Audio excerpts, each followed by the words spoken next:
I tell you this too, and I've every single interview that I've done, I've publicly apologized for because I discovered something about myself, those hidden biases that I have in myself, right? Like what?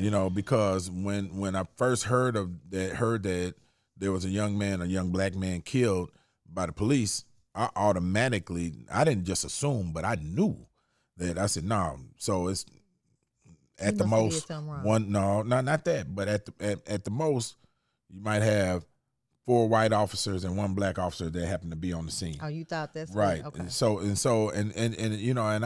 I had to admit to myself, it was wrong for me to assume that was the case. But this is what I have become conditioned. We've all been conditioned to think that. But I had to publicly apologize because when those black faces hit that screen, it's like all of the air was sucked out of me. I didn't even emotionally.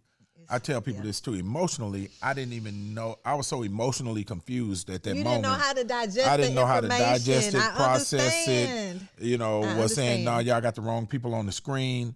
And then I was in a space where, okay, so do we protest and cut up now? Right. What do we do? What do we do now that we know it's 5 black officers that did this? What do we do? How do we respond to this? How do I respond to it personally?